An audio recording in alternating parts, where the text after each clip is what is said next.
Full disclosure, the reason I'm in the visual arts is called stage fright. And more full disclosure, and as some of the students who have taken my class know, I have a slightly skeptical attitude about the governance structure of nonprofit organizations. We have trustees, we all have trustees who are well-meaning, well-educated, accomplished, they care. They are totally unqualified to be my boss. So a few months ago, I organized a retreat for my board and my senior staff, and I snuck in there, without telling my chair, a Museum 101 presentation, because I thought it was time, especially this had been years since we'd had a retreat. I had a lot of new trustees who clearly didn't have a clue about how museums operate. So I decided it was time to give them some basics. So what I've done, full disclosure, is I pulled a few chunks out of what I presented to them for today, and which means that I've actually gotten a great return on my investment because I get to do this twice. Right. So, did you ever notice how many speakers start out their presentations with the word "so"? I have a hunch that what we're dealing with here is the TED Talk syndrome, which has given the word "so" great stature. It seems to be a signal that the speaker is about to impart profound and deep wisdom.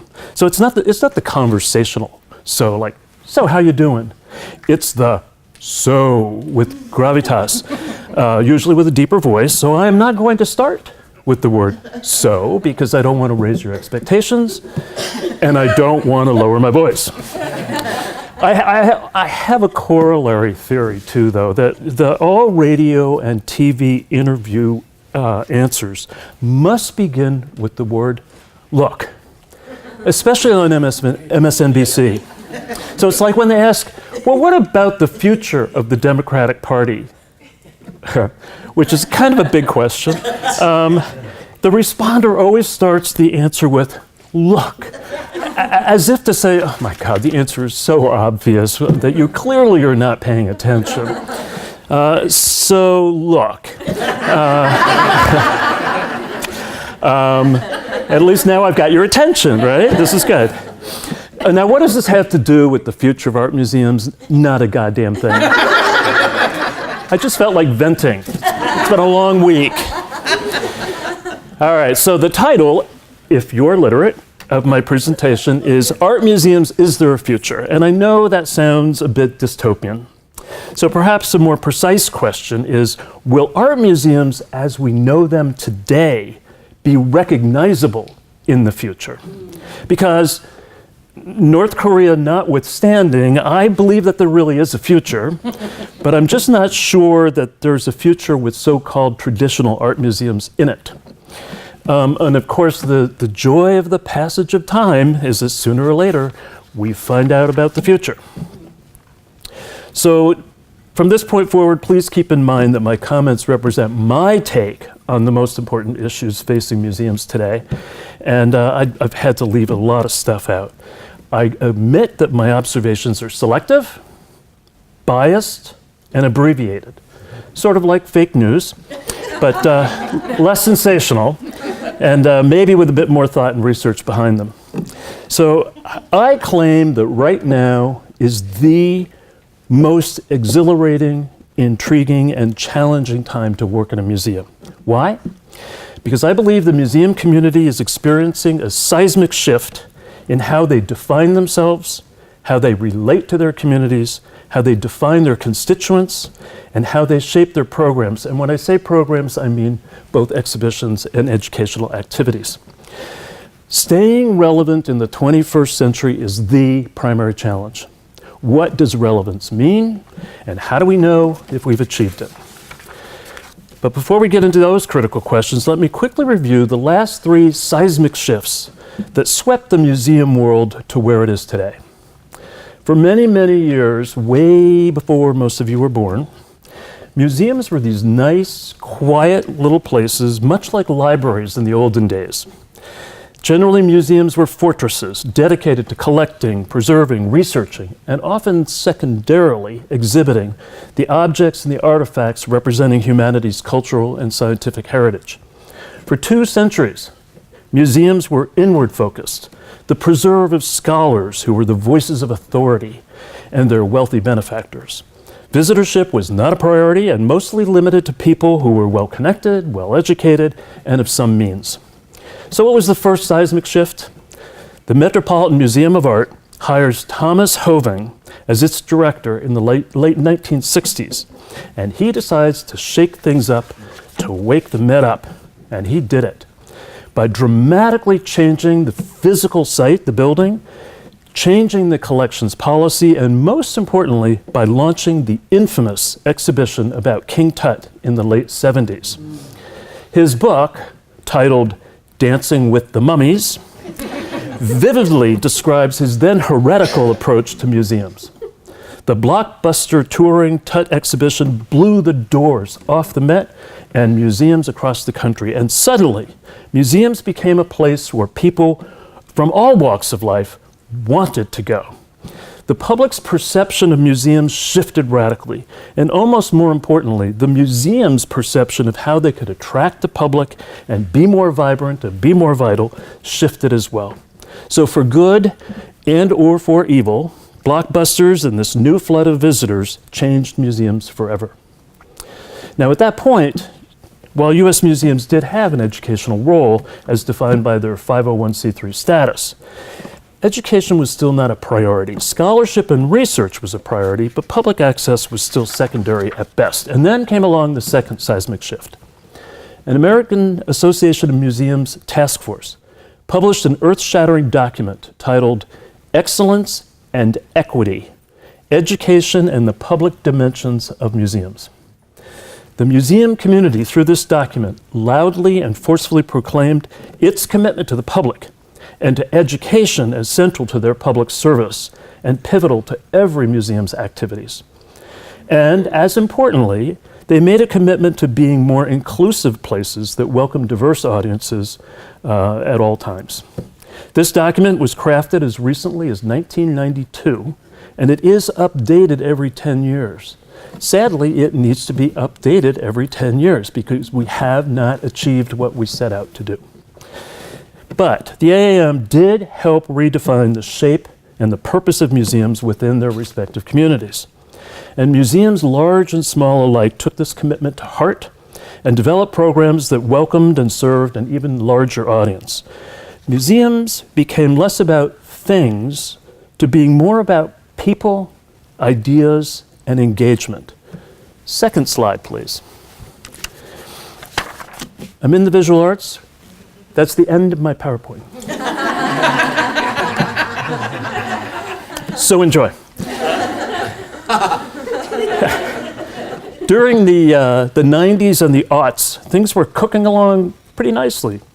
One interesting metric that demonstrates how well cooked things were, and many of you may know this, for quite some time, the arts community could claim that the combined annual arts attendance exceeded the combined attendance for all sports events.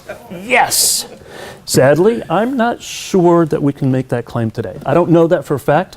Be a good research project, but I think sports have moved ahead. So now, the most recent seismic shift that took the world by surprise and certainly changed museums forever again, and that was the Great Recession of 2008 and beyond. Public funding of the arts and humanities dropped or disappeared altogether, the same with private philanthropy. Many foundations shifted their focus to more immediate social needs, more immediate than arts and culture, while endowments spun off far less cash. But the demand and expectation for the services offered by museums did not recede, and museums simply needed to learn how to function with a lot less fuel. In the end, while horribly painful, most survived quite successfully. Lessons learned through that period: streamline your operations. Stick with what you do best. Be opportunistic and adventurous, but with caution and analysis. Partner and collaborate whenever you can. And most importantly, be prepared to weather the next storm that is coming by diversifying your revenue streams for better or for worse. Okay, so now we're at our current seismic shift, which is far more subtle and perplexing than the previous three. It consists of the combined effects of demographic changes, technological advances, competition both within and outside of the museum community for people's time and attention, and competing demands of what a museum has to offer. So this is not an exhaustive analysis, but let me make some observations. The demographic change is huge. It's largely focused on the millennials, but also on the aging baby boomers. Since the early aughts, museum visitorship has actually declined, and it's largely caused by those between the ages of 18 and 24.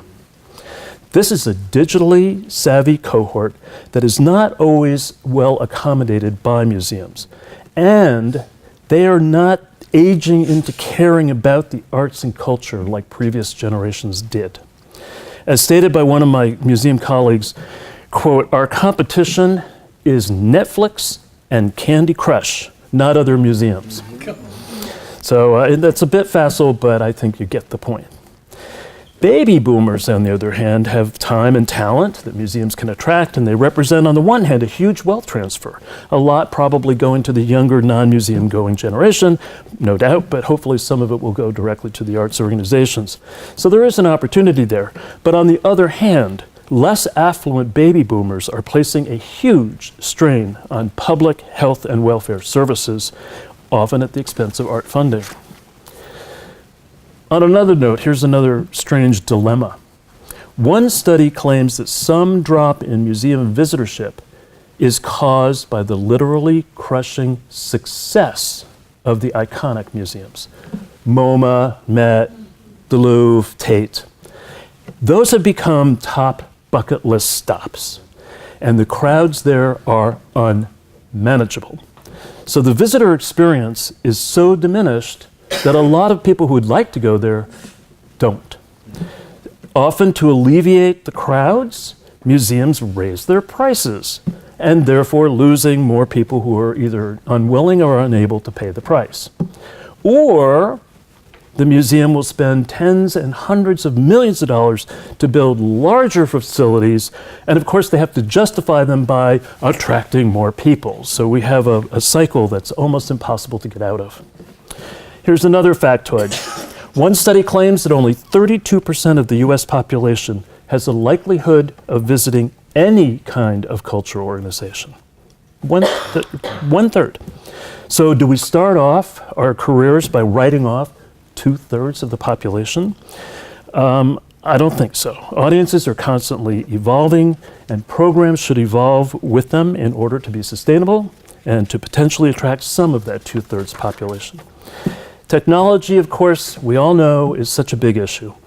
And a lot of organizations have looked to technology as the silver bullet. But it is changing so rapidly and changing how people learn and think and move and act and make decisions so much that the adoption of technology for the sake of technology as a strategy is foolhardy. Do you remember the QR code? That was all the rage in all the museums for about 15 minutes. And beware of the technology in your galleries that has signs on it saying temporarily out of order. That has to be one of the worst visitor experiences you can encounter. That said, it seems that technology is here to stay, and it does need to be further embraced into a museum's overall operations, from data collection and analysis to visitor services to educational experiences, and for art museums, the digital sharing of collections and exhibitions. This is a radical shift in thinking and in the application of resources for museums, and for some it's a lot harder than for others. We also need to remember that our visitors have superpowers now through their computers and their phones, meaning museums had better offer something that can't be found anywhere else. What can we offer art museums? Interactive experiences, social spaces, authenticity, to name a few. But here is another dilemma posed by technology. The internet certainly provides wide access to information and knowledge and opinions, but it also allows anyone to be a critic and or a curator. This challenges the museum's traditional voice of authority, and it shifts our role from being teacher to being informed mediator and facilitator. It's a very different role. Competition for people's time and attention is also connected to the technology revolution. But in addition, we are now seeing a blurring of missions, a blurring of disciplines that causes confusion about what an organization is or is expected to be. There used to be very distinct sectors, where each sector was identified with distinct activities. An art museum exhibited paintings on the wall. A history museum displayed historical artifacts. A restaurant served food. A theater presented plays. But as museums take on spectacle and theater-like activities, and as theaters start blending audience and performers and food, and restaurants offer arts experiences, it often feels like we run the risk of everyone being identified as part of one big entertainment industry, and our distinctions are starting to fade. Very quickly, last few issues that we need to be thinking about for the future. And my answer to the question, is there a future? A resounding maybe. Diversity, of course, is important at its broadest definition. Access and inclusion can and should lead to diversity of audiences, of staff, and of board. If we don't reflect our community, we risk not serving those who do not have a voice there. And that leads to a discussion of the museum's role in education. We need to really strengthen our relationships with not just the schools and the teachers, but also with the public officials and the funders to have them understand why our educational role is so, so important. And then I'm going to end with governance because, as my students know, it's an issue for me. Museums, a lot of museums, are all struggling with how to better design and better utilize the governance structure so that our valued trustees are informed, that they are involved, invested, and outstanding advocates for the museum while not placing unnecessary demands on them. In other words, keep those pesky trustees out of the kitchen and get them out in the community where they belong as advocates for us. I'm almost done, okay? I'm going to go all the way back to where I started, and that's about relevance. The notion of activism is important in this regard. Museums, through their educational mission, should be and need to be encouraging community engagement. We know that to know about something, you then have the tools to do something about it. So we can inspire people to think and then to act. The social agency of museums is critically important these days, especially because we can be the forum that allows for multiple perspectives and creative paths to solutions. Art museums raise awareness through the voices and images of the artists. Aesthetics and beauty and skilled craft, that's all good.